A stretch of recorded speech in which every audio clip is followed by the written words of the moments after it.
말도 안 되는 세상이지만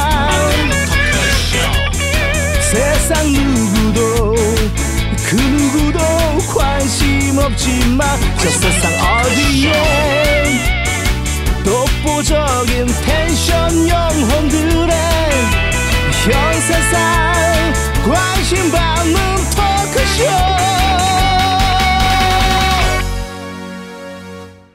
B급 감성 까칠한 남자들의 토크쇼 까톡. 오늘 또 그래서 정당 관련해서 또 사연을 보내주신 분이 계시거든요. 말씀드릴게요. 소장님, 많은 고민 끝에 입당 원서 제출했습니다. 북한 사람들은 항상 담당 형사의 감시를 받는다고 하는데 이 말이 맞는 말인지, 그러므로 해서 당에 피해가 없는지 소장님 말씀 듣고 싶습니다. 간단하게 사연을 보내주셨거든요. 아마 그 하나원 나와가지고 국정원에 탈북민들 오시면 거기서 이제 일정하게 이제 어디 정착을 하면 아마 근처에 경찰서에 아마 등록을 하거나 하는 게 몇 년간은 있을 거예요. 아, 그렇습니까? 네. 왜냐면 탈북민들 중에 지금 한 900명이 실종되고 북한으로 넘어간 사람이 26명인가 있다고 하니까. 근데 뭐 그런 부분들은 형식적인 절차다라고 보고요. 네. 간혹 이제 지난번 같이 악질 경찰도 있어가지고 탈북민들을 뭐 도와주겠다면서 성적인 행동을 하고 하는데 그건 어디 가도 나쁜 사람이 있기 마련이니까요. 그래서 그 탈북민들이 우리 정당에 오시는 거 적극 확연이고요. 저는 아마 혁명 20일이 앞으로 그 탈북민들이 한국 사회에서 있는 차별, 솔직히 차별이 있어요. 있죠. 편견, 선입견. 근데 동포를 찾아서 자유를 찾아온 사람을 저는 그렇게 대우해서는 안 된다고 보고요. 또 탈북민들이 스타트 라인에서 자본주의적이거나 남한 사회의 행태에 대해서 익숙하지 않기 때문에 국가적으로 그분들을 직업 훈련을 시키고 교육을 시켜서 도태되지 않도록 하고 자본주의 경제 교육도 시키고 좀 더 이렇게 성의를 가지고 친절하게 지원을 해줘야 되는데 미흡한 부분이 너무 많게 밖으로 내보내고 있다고 봅니다. 그래서 우리는 앞으로도 공약으로 탈북민들의 대우나 처우 이런 부분들을 개선해서 한국 사회에 정착할 수 있도록 도와야지. 그분들이 또 한국 사회에서 와서 정착하지 못하고 밖으로 떠나고 하청민으로 자리 잡게 되고 그건 절대로 있어서는 안 된다. 그런 생각을 합니다. 그리고 정당 가입은요, 걱정하지 마시고 오시고요. 그거 해서 우리 혁명 20일은 누가 뭐 경찰이 뭐 사찰하거나 오면 죽여버립니다. 그러니까 그런 일 없으니까 걱정하지 마십시오. 아니, 저는 그 정당의 주민등록증을 이제 저희가 그 번호를 써야 되잖아요. 아무런 문제될 게 없잖아요. 그냥 그거는 선관위에만 나중에 등록이 되는 거고. 그거 뭐 경찰이 무슨 권한으로 그걸. 우리도 그게 완료되면 선관위 명부를 작성해서 이제 선관위에 당원 명부 부분에 대한 요구가 있으면 전달하고 나머지는 금고에 집어넣을 겁니다. 근데 난 그 부분에 하나 이해가 안 가는 게요. 국민의 똥당이나 그러면 뭡니까? 더불어 거수기당은 당원들이 뭐 수십만 당원이라고 그 당원 모집을 쉽게 써주면서 혁명 20일에 들어올 때는 뭐 피해받을 건가 하는 건 그거는 그런 생각을 가진 사람이 문제가 있으니까 그런 생각까지 오지 마세요. 와도 안 받아요. 더러워.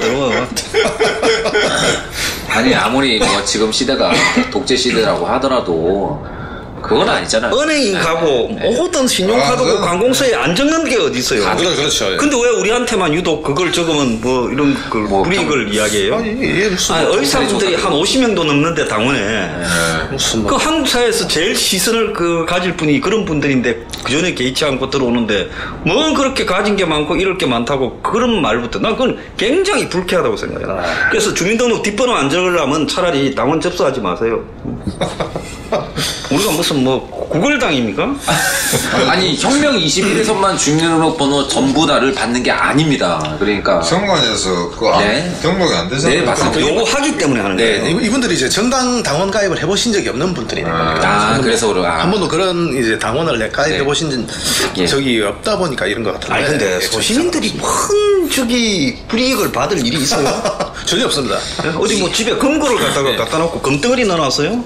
이게 진짜 웃긴 게 옛날에는 그냥 주민등록번호 막 적어줬거든요. 옛날에는. 그렇죠. 그때는 뭐 그런 거에 대한 뭐 개인 프라이버시 이런 정보에 대한 전혀 생각이 없었을 때잖아요. 네.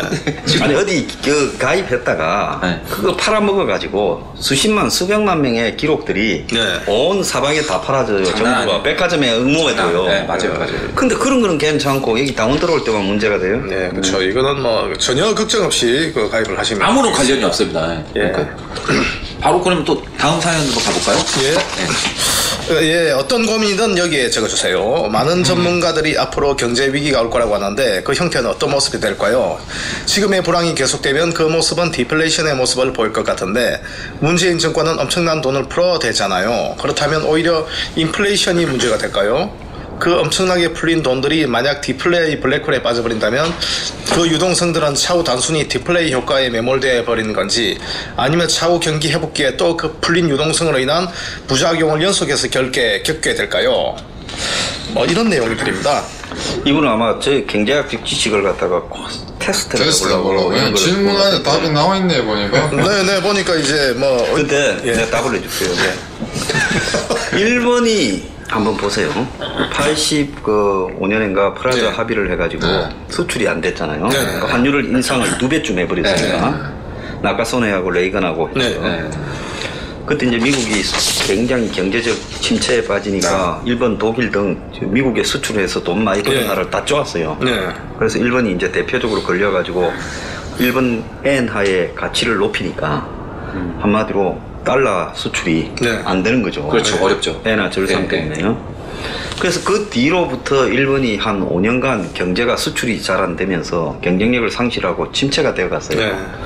그러니까 일본 정부가 그동안에 60, 7, 80년대 내내 벌은 돈을 가지고 그걸 갖다가 은행에서 무한도로 푸는 거예요. 경제 침체를 이 돈을 풀어가지고 만회하려고. 기업을 보고 투자라고 풀었는데 기업은 그 돈을 받아가지고 어차피 투자해봤자 이제 수출이 한계에 안 되니까 부동산을 다 샀어요. 그래서 부동산 가격이 천정부지로 이르렀고 일본의 또 이 주식이 상당히 올라갔어요. 그러니까 일본이 그때하고 지금하고 비슷합니다. 실물 경제는 사상 처음으로 꺾이기 시작했고 부동산과 주식은 이렇게 됐어요. 이게 이제 디커플링이라고 세상의 모든 경제는 실물 경제가 호황이라가 그걸 평가하는 주식의 가치가 매출이나 순이익이 이렇게 발생해서 올라가고 그 다음에 이제 그렇게 이 주식 가치나 실물 경제에 기반을 둔 경제들이 전부 올라감에 따라 부동산 가격이 올라가 인플레이션이 되는 게 정상인데 이게 완전히 괴리됐거든요. 그래서 실물 경제는 여기에 내려가고 있는데 디플레이션인데 이 두 가지 부분만 주식하고 부동산만 초인플레이션이었어요. 어마어마한 인플레이션이었죠. 사람들이 그게 호황인 줄 알고 먹고 마시고 막 쓰댔어요. 한국도 요즘 보면 부유층들이 쓰는 거 난립니다. 특급 호텔이나 이런 고급 식당이나 명품 이런 데 왜 그만큼 주식이나 부동산으로 많이 벌거든요. 자, 이제 오늘 아침에 보면 한국이 이제 그 3분기에 45조가 늘어났다.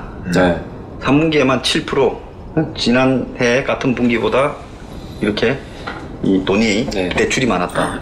그래서 가계부채가 1682조 그리고 전체 민관 기업 부채가 5,800조 원. 가계부채만 따졌을 때 한국이 세계 1위거든요. 가계부채만 102%. 그러니까 이제 이래 되니까 근데 최근에 보면 그 한 5, 60조가 들어왔다는 거예요. 부동자금 국내에서. 그래서 외국인하고 기관이 빠진 한 45조를 그동안에 한 비슷한 액수가 몇 간 거예요. 그래가 주식이 버티고 있었는데 최근에 5, 60조가 더 들어왔다는 거예요. 그리고 부동산 판에도 엄청난 돈들이 가면서 그게 이제 은행의 대출을 45조나 이렇게 늘린 거예요. 석 달 만에.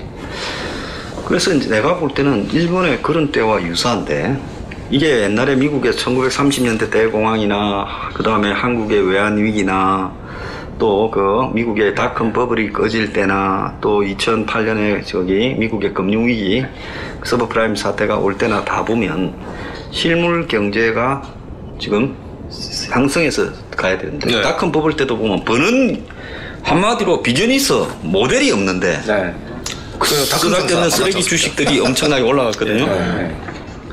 그러면 실물 경제가 미친데 이것만 올라가면 우리가 풍선을 불면 점점 커지다가 어느 마지막에 더 이상 커질 수 없는 시점에 가면 풍선을 꽝 터지잖아요. 그러니까 거품이 지금 이렇게 올라가고 있는데 어느 순간에 왜 언제까지 올라갈까라는 의문이 들면 어느 순간에 팍 꺾이거든요. 네. 그때 이제 이게 내려올 때는 거의 그냥 날개가 없이 추락을 하는.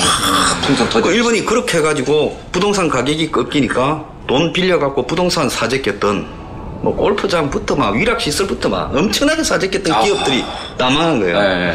그 뒤에 일본에서는 돈을 정부가 계속 풀어서 위기가 왔다. 네. 아무도 안 빌려가.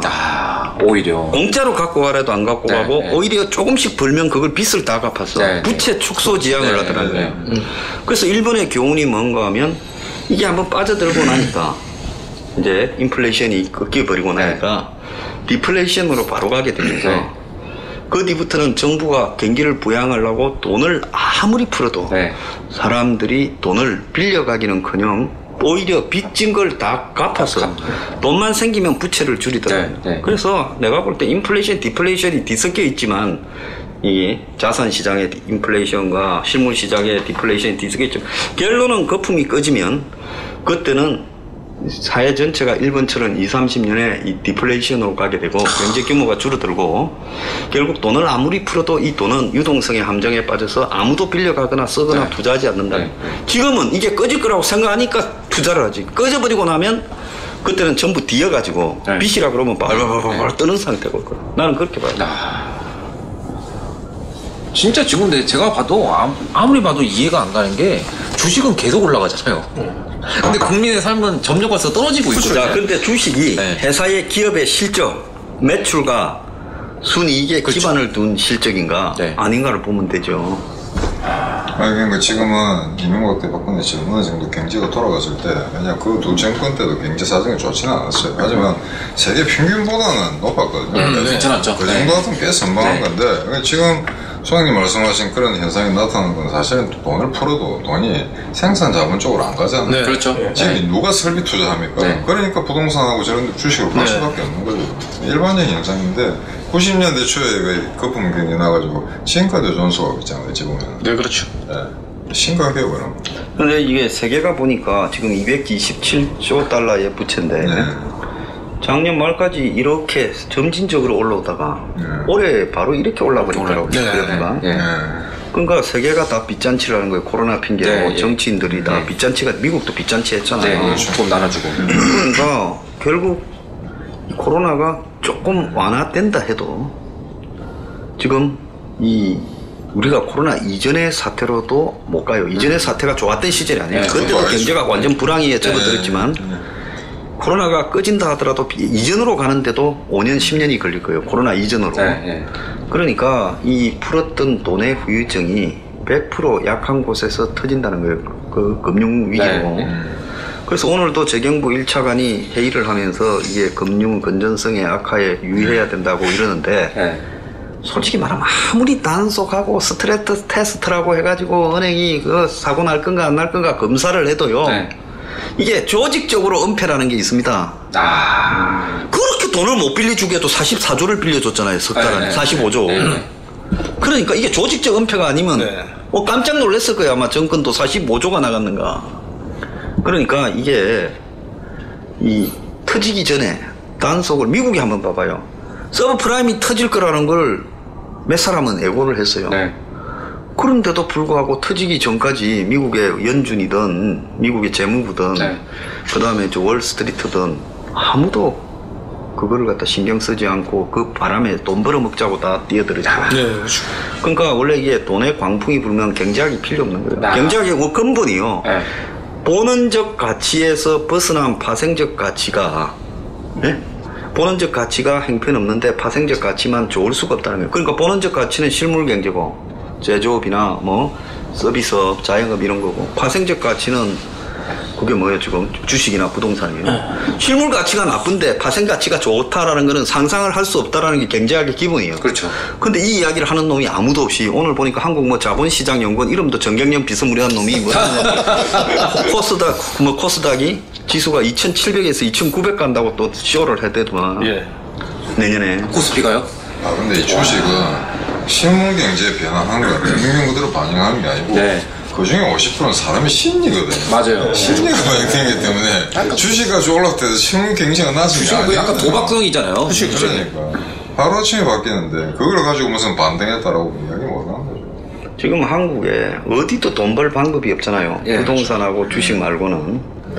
그러니까 순식간에 나는 지금 저렇게 돌아다니는 돈 중에 상당수는 한국 돈으로 위장된 중국 자본이라고 보고요. 그거는 뭐 그 다음에 또 상당수는 재벌의 사내 유보금이 지금 이 시중에 개인 투자자처럼 깔리고 있다고 해요. 그게 아니고 진짜 한국에 저렇게 돈 많은 사람이 많았나 그렇게는 안 보거든요.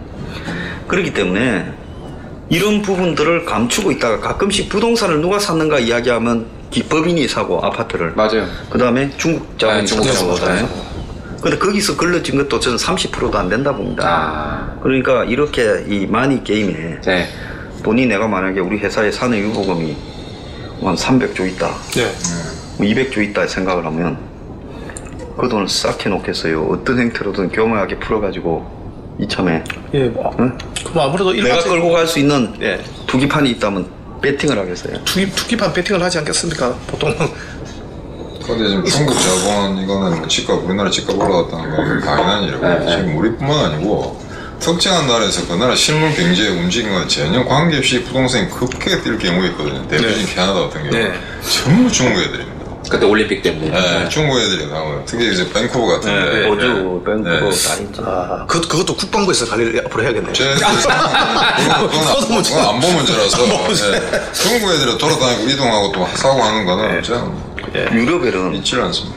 러시아 자본이 그리스, 스페인 요런 데를 터잔 거야. 왜? 그놈들 항상 추우니까 따뜻한 바다가 지중해는. 그래서 그리스, 스페인 이런데 러시아 자본이 엄청 들어간 거야. 그래가 그것들이 투기판을 해가지고 유럽 금융위기에 일조를 했어요. 그래서 사실 경제정책가들하고 기업들은 디플레이션을 더 겁내죠. 더 무섭죠. 가장 이상적인 거는 약간씩 인플레이션이 상승되면서 이제 물가가 상승하는 게 제일 좋은 거죠. 그런데 그에 따라서 소득도 올라가야 되는데 이거는 뭐 굉장히 두려운 거죠. 그래도 사실 아직까지는 오지 않았습니다. 주식 한번 무너지는 건 아무것도 아니에요. 근데 문제는 이 판국인데도 지금 자영업 하는 사람들 이야기 들어보면 저희 집 사람도 자영업이거든요. 근데 소비자 소위 말해서 구멍가게 골목에 물건값은 더 올랐다는 거예요. 아 그래요? 워낙 수요가 없다 보니까 내가 이걸 300원 받다가 그럼 사실은 더 낮춰서 싸게 방리담을 해야 될 거 아니에요. 가격을 낮춰봐 수요가 증가하지 않는다는 거예요. 그러니까 내가 살기 위해서 300원짜리 500원 받아야 되겠다. 그게 지금 대표적인 게 저 통닭집. 엄청난 경쟁력 아니에요. 그 한국에 엄청난 경쟁 아니에요. 근데 통닭 한마디 사 먹으려고 그러면 비싸잖아 굉장히. 그렇죠. 엄청 올랐죠. 근데 거기에 대해서 박리담회로 가는 사람은 거의 없잖아요. 생계 유지가 안 되는데 집세를 못 내는 월세를 못 내는데 지금. 치킨 지금 얼마죠? 한 마리 한 2만 원 정도까지 올라갔죠. 그 사람들이 계산을 한 거죠. 대개 평균적으로 내가 얼마에 판다는 거, 몇 사람이 내 통닭을 사 먹고 내 오뎅을 사 먹는다는 거. 그 인원수는 별로 변화가 없다는 거예요. 늘지도 않으니까 어차피 먹을 고정 인구는 있으니까 내가 300에서 500원 올려도 얘들은 삶은 거라 생각하고 판다는 거죠. 그게 뭐 그렇게 하는 방법 외에는 뭐 지금 답이 없는 것 같습니다. 지금 가끔 말씀하세요. 너무 비정상적으로 싼 치킨집들 보면 다 폐사한다. 의심돼. 그런 집들이 가끔씩 군대리아처럼 2마리 7,000원짜리가 생겨. 그거 진짜 거 아니에요? 생겼는데 한 얼마 동안 지금까지는 아직 바글바글한데 내가 좀 의심이라서 그 소장님 무슨 방송이었더라 친절한 저가 거기서 뭐 그렇게 될 수는 있겠지만 일단은 지금은 바글바글 근데 절대 오래 못 가고 주변 상권을 황폐화시키고 자기도 망해요. 국내다?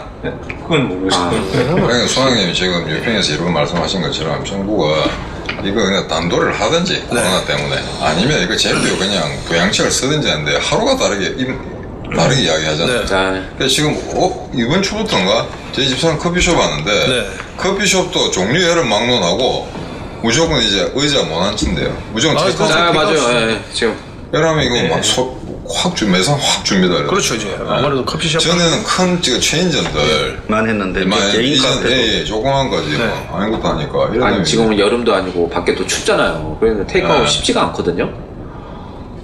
그리고 이게 테이크아웃을 하는 딱 봤을 때 꼬리 봤을 때 이게 테이크아웃 하는 집이라는 거하고 대가 우리 곱치면 대가도 한 집이 아니거든 원래. 네. 원래 안 앉아서. 옵니다 그러면. 잘 안 오세요. 그렇죠. 예. 그게 좀 심각해 지금. 아 진짜 심각. 아예 닫든지. 자영업하고 서비스 업종이 지금 거의 다 망해가고 있어요. 네. 자, 이런 상황에서 실물 경제, 그러니까 제조업이라는 것도 지금 거의 다 망해가. 네, 그렇죠. 대기업도 지금 보니까 이 10개 중에 뭐 15대 기업의 주력 사업체 중에 10개 정도가 인원을 줄이더만. 네. 그러니까 결국은 이런 수준에서 이제 주식하고 부동산 한다고 돈을 땡기간 사람들이 사실은 있는 놈은 돈 땡겨가 투자 안 해요. 네. 들고 있던 걸로 네. 때리지. 그렇죠. 그럼 그 은행 빌려가지고 했던 사람들이 가격이 내려가게 되면 이제는 은행에 이렇게 그걸 갚는 부분이 불가능해질 거 아니에요. 네. 그러니까 이제 나자빠지는 거죠. 개인 파산 구도로. 네.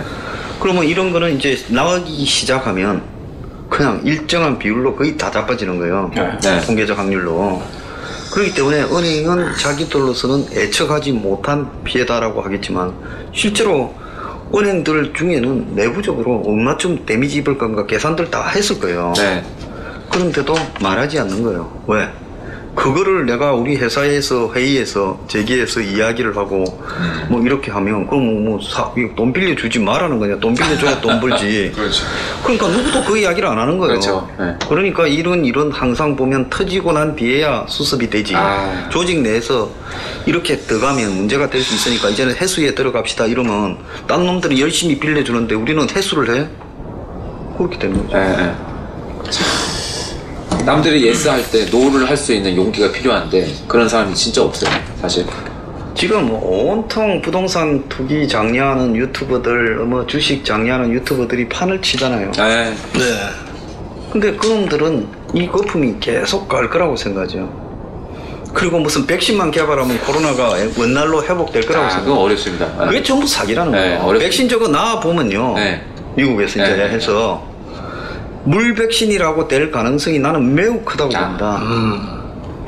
그게 실험장 안에 통제되어서 희망하는 부분으로 만드는 희망이 포함된 백신과 실제로 대중들에게 막 나왔을 때 근데 저놈들은 입도 선매가 돈 다 받았어요. 그렇죠. 돈 다 받았기 때문에 솔직히 1등이든 3등, 4등 하는 놈 말고 그 뒤에 개발한 놈은 그건 뭣도 아니거든. 네. 빨리 개발해야 주식 떼야 먹고 지금 챙기는 거예요. 그렇죠.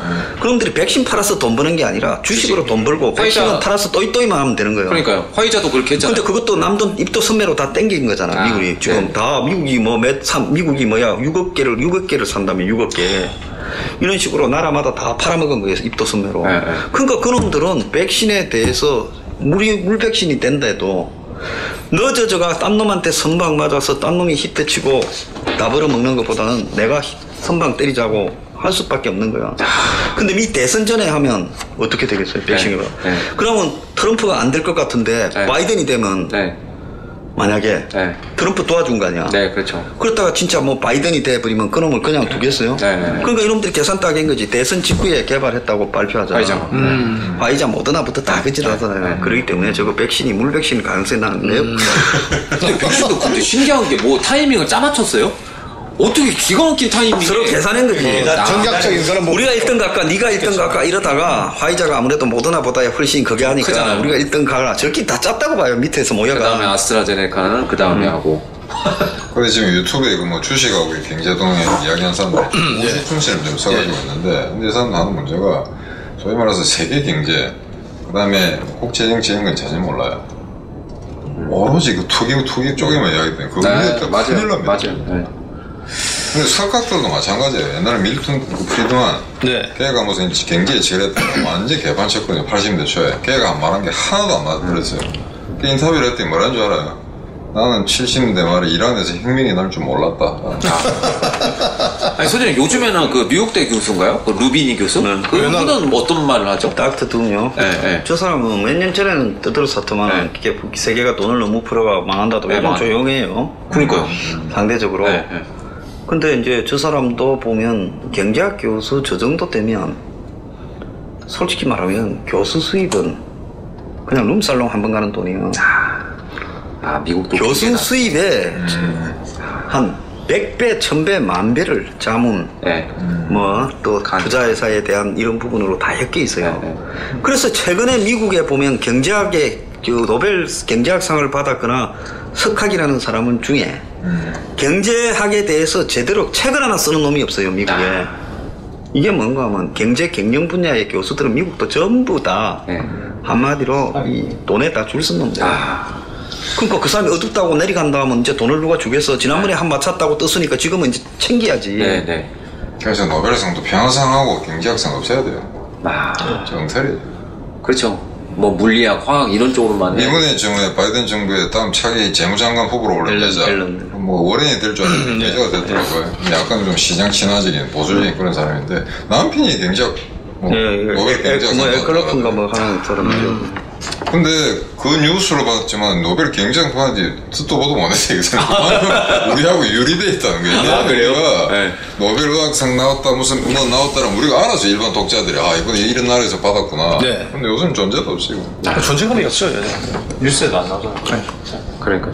경제학상 받은 사람이 세계 경제를 구했다는 얘기 들어본 적 없어요. 네, 맞는 것 같습니다. 이 마지막 사연이 있긴 있는데 요거를 한번 말씀드릴까요? 네. 소장님 안녕하세요. 충북 청주에서 새터민 보낸 편지를 읽어주셔서 감사합니다. 오늘은 소장님께 한 가지 질문이 있는데요. 한국 분들이 말하기를 북한과 평화통일하자는 목적은 북한의 지하 자원이 많아서 통일되면 잘 살 수 있기 때문이고 언어와 생김새도 같으므로 여러모로 편리하기 때문이라고 하는데 소장님의 생각을 듣고 싶습니다. 이렇게 했는데 이게 뭐 진짜 내가 제일 신물나고 짜증나고 혐오스러워. 폭발하기 직전이야. 그래서 제가 이게 사실 보고 안 할까 했는데 네. 미국의 국방부에 가면요 전 세계 땅속 지도에 대해서 다 파악하고 있어요.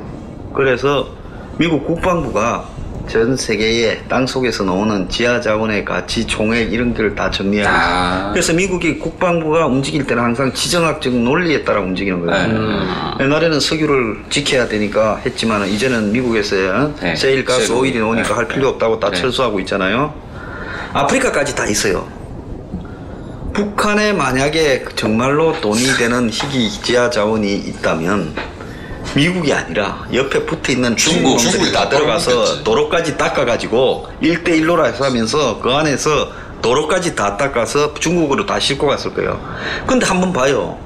장백 산맥이고 이런 게 중국하고 다 걸치가 있는데 그 밑에 있는 게 중국에는 없겠어? 같은 토질입니다.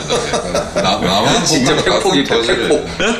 아니 호랑이도 이쪽에 왔다 갔다 하고 곰도 왔다 갔다 하는데 그렇죠. 예. 아니 북한의 지하 자원이 중국에 없어서 똑같이 그렇죠. 한국에도 있었던 거. 그러니까 중국 놈들이 그 근처에서 무슨 대규모 광산이나 뭐 별거 있어요? 없습니다. 솔직히 뭐 석탄이나 이런 거는 뭐 돈이 안 되는 네, 맞아요. 경남도청에서 대학생하고 붙었는데 지하자원 많다는 내가 설명을 하다가 소환님 같은 이야기를 설명을 하다가 그래서 네가 봤나 임마 봤나 자서가 아니 무슨 북한이 보물섬이에요?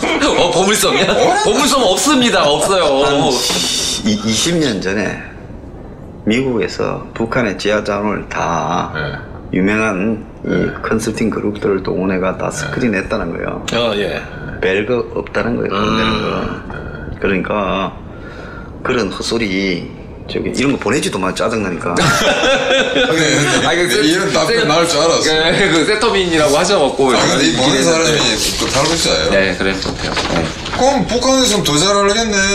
그게 있는데 지금까지 아껴놓고 저렇게 굶어주고 진작사에 사람은 정보 공유가 좀 떨어져서 그럴 수도 있을 것 같아요. 돈이 되면 뭐 중국에서 가만히 있었겠어. 지하 자원의 개발의 원칙은요. 들어가는 비용, 인프라 비용까지 포함해서 사오는 것보다 쌀 때 개발합니다. 석유가 곳곳에 있고 한국도 딱 파면 오지요. 근데 파는 비용이 더 들어가면 개발 안 하잖아요. 안 하죠. 그렇죠. 그런 거예요. 대부분 사기꾼이 어디에 뭐 있다 투자해라고 하는데 문제는 가면 길도 없고 항구도 없어요. 그 쉘가스가 내가 몰랐는데 중국에도 있다더라고요. 있어요. 많아요. 매장량이 미국만큼 많은데 문제는 뭐냐면은 미국은 이게 지금 복받은 나라인가 쉘가스 대부분 해안에 가깝게 있다는 거예요. 표층이 가깝게. 근데 중국은 주로 어디 있냐면 저 스촨 자이언트 펜다곰 사는데 그 구석에 있는데도 저 밑구녕이 파있다는 거예요. 비용이 안 되는 가성비가 그래서 해안은 끌어날려야 되는데 깊게 파야 되고 그 다음에 또 문제가 뭔가 하면 중국에 물이 없어요. 세일가스는 물이야. 네. 물을 갖다 화학 성분을 섞어서 분사를 해가지고 네. 그 안반청을 이렇게 옆에서 네. 수직으로 네. 떨궈서 예, 거기서 예. 가스를 예. 올리고 기름을 올리는 거예요. 네, 네. 중국에 물이 없어요. 네. 지형이 오래돼가 미국보다 훨씬 네. 오래된 지형이래요. 그래서 미국의 전문가들을 중국이 갖고 가서 세일가스를 해보려고 했는데 다 실패했던 것 같다는 거예요. 중국은 안 돼요. 그래서 발굴이 됐다 하더라도 시장 내놨을 때 가격이 중국이 못 맞춘다. 그러니까요. 그 대사님도 좀 캐나다 잘 아시잖아요. 캐나다도 유콘 지방에 어떤 제가 알기로는 석유가 굉장히 많은 걸로 알고 있는데 그쪽이 잘 캐지 않잖아요. 가성비가 안 나오니까. 그런데 지금 캐나다 보니까 이 백인 선진 자본주의 국가 중에 제일 띨띨한 놈들이 캐나다. 이게 손이 옛날에 학교 다닐 때 키 큰 놈이 싸움 못 하잖아요. 학교 다닐 통들은 그냥 키 작게 하거든. 대부분 작죠. 너무 제한점이 많으니까 이건 경제위기를 겪은 적이 없어요. 그래서 서브란 목이 그때도 걔들 그거 없었어요. 2008년도 그런 거 없었어요. 그러니까 멍청해 얘들이. 저것 땅에 뭐가 있는지 잘 몰라. 그래가지고 무슨 지하철 개발 심포지엄 갔었거든요. 와가지고 개발하라고. 그러니까 중국, 러시아 막 왔어요. 한국도 하고. 그랬더니 그러면 무슨 정부자료 내놔야 될 거 아니야 이게. 생산 비용이 얼마고 매장료 얼마고. 이런 자료도 없는 거예요. 그냥 너끼리 파발하는 거야. 캐나다요. 지금 한 20-30년 뒤에 캐나다가 어떻게 될 건가 하면 로키 섬에 캘거리 동쪽이 고기가 유일하게 많이 나온대요. 세일가스하고요.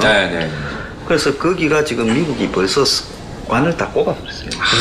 세일가스라는 거나 이런 거는 석유는 송유관 사업입니다. 관 까는 거요. 그 유명한 송유. 그러니까 그 관 까는데 어마어마한 선자본이 투자돼야 되는데 캐나다에서는 그걸 할 능력이 안 돼요. 그래서 미국이 깔아놓은 캐나다 그 지역에 요즘 돈이 많이 풀려가 잘 산대요. 아, 그래요? 그런데 거기가 앞으로는 이 캐나다라는 나라가 동쪽, 서쪽, 저기 이 밴쿠버 쪽, 그 다음에 이제 저쪽에 미국의 뉴욕 쪽에 가까운 토론토. 이제 동북부 토론토 쪽, 그 다음에 뭐 이 블란스 문화권, 그리고 아까 말한 위니펙이라는 이쪽 이런데 이게 산산이 쪼개져서 앞으로 그 캐나다가 국가의 모습을 20-30년 뒤에 유지를 하겠느냐. 거기가 석유가 더 개발되면 될수록 거기는 미국에 점점 종속돼 갈 거라는 거죠. 왜냐하면 미국이 다 가져가고 지불하고 하니까. 그러니까 심지어 이런 이야기 했어요. 그 소장님 말씀하시는 지하철 짓기를 했는데 브리티시 콜롬비아하고 이쪽에 서쪽에 거기 있는 사람들은 차라리 미국의 한 주가 되는 게 훨씬 더 부가 올라갈 수 있다는데. 근데 차마 국가 정체성 때문에 말을 못하는. 시애틀이랑 가깝잖아요. 그 버스로 왔다 갔다 하신 적으로. 그렇죠. 시애틀 바로 위에 밴쿠버거든요. 제가 시애틀 살 때 2시간만 차 타고 오면 네, 맞아요. 네, 그러니까. 한때 하계올림픽을 그 두 도시가 같이 하려고 할 때였어요. 네, 그러면 이상으로 가운슬립이 뜬다는 마치고요. 다음 방송에서 더 재밌는 에피소드로 찾아뵙도록 하겠습니다. 감사합니다. 감사합니다.